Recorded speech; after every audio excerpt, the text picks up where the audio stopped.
മഞ്ഞും മഴയും നല്ല പാട്ടില്ല, മഞ്ഞും മഴയും പ്രേമിക്കുന്നേരം കാറ്റും ആ സീന.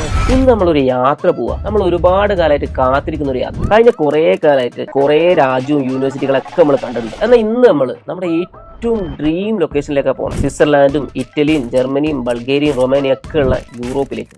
MBBS കുറിച്ചിട്ടും അവിടുത്തെ കാര്യങ്ങളെ കുറിച്ചിട്ടും ഏറ്റവും സെറ്റ് കാര്യങ്ങൾ നിങ്ങളെ മുന്നിലേക്ക് എത്തിക്കാൻ പോകണം. അപ്പൊ നമ്മുടെ ജേണി ഇന്ന് ഇവിടെ സ്റ്റാർട്ട് ചെയ്യാം. Exploring Europe. ആദ്യം നമ്മൾ പോകുന്നത് എല്ലാവരുടെയും സ്വപ്നമായിട്ടുള്ള സ്വിറ്റ്സർലാൻഡിലേക്കാണ്. സ്വിറ്റ്സർലാൻഡ് ശരിക്കും ഒരു EU കൺട്രി അല്ല, പക്ഷേ ഷെങ്കൻ കൺട്രിയാണ്. ഞാൻ ഖത്തർ കണക്ഷൻ ഫ്ലൈറ്റിലാണ് സ്വിറ്റ്സർലാൻഡിൽ എത്തിയതാണ്. സ്വിറ്റ്സർലാൻഡ് കറൻസി ഭയങ്കര കളർഫുൾ ആണ്. അലുവ പീടി പോലെ ചിത്രമൊക്കെ ഉണ്ട്. കുട്ടികൾക്ക് ഇഷ്ടപ്പെടും. എയർപോർട്ടിൽ നിന്ന് വിസ വെരിഫിക്കേഷൻ കഴിഞ്ഞ് നേരെ ബുക്ക് ചെയ്ത ഹോട്ടലിലേക്ക്. Booking.com നാട്ടിൽ നിന്ന് ഞാൻ ഹോട്ടലും കാര്യങ്ങളൊക്കെ ബുക്ക് ചെയ്തിട്ടുണ്ട്. പിന്നെ നാട്ടിൽ നിന്ന് വരുമ്പോൾ തന്നെ ആലോ എന്ന് പറഞ്ഞ ആപ്പ് ഉണ്ട്. അതിൽ നിന്ന് സിം കൊടുത്ത് നെറ്റും കയറ്റി. ഈ ആലോ യൂറോപ്പിൽ മൊത്തം യൂസ് ചെയ്യാൻ പറ്റും. അതുകൊണ്ട് ഓരോ സ്ഥലത്തും ഓരോ സിം എടുക്കണ്ട, ഒറ്റൊന്നും. ശരിക്കും എയർപോർട്ടിൽ നിന്ന് ഊബർ ഇട്ടാൽ മതി ഹോട്ടലിലേക്ക്. പക്ഷെ വന്ന പാടില്ല ആദ്യത്തെ ട്രിപ്പ് തന്നെ പബ്ലിക് ട്രാൻസ്പോർട്ട് ആക്കാൻ വെച്ചു. എങ്ങനെ ഉണ്ട് നോക്കണല്ലോ ഇവിടെ ബസ്സും ട്രെയിനൊക്കെ. ഇത് ഗൂഗിൾ മാപ്പ് നോക്കിയിട്ട് ട്രെയിനിൽ കയറി. നല്ല സൗകര്യങ്ങളും കാര്യങ്ങളൊക്കെ ഉള്ള ട്രെയിനാണ്. അങ്ങനെ ട്രെയിൻ ഇറങ്ങിയിട്ട് അടുത്തൊരു ബസ് കയറി. ബസ് നമ്മളെ ലോ ഫ്ലോർ ബസ് ഒക്കെ പോലെ. അങ്ങനെ ഞാൻ ഹോട്ടലിലെ റിസപ്ഷനിൽ എത്തിയപ്പോൾ അവിടെ ഒരു നോക്കുന്ന റിസപ്ഷന്റെ ഒരു മലയാളി.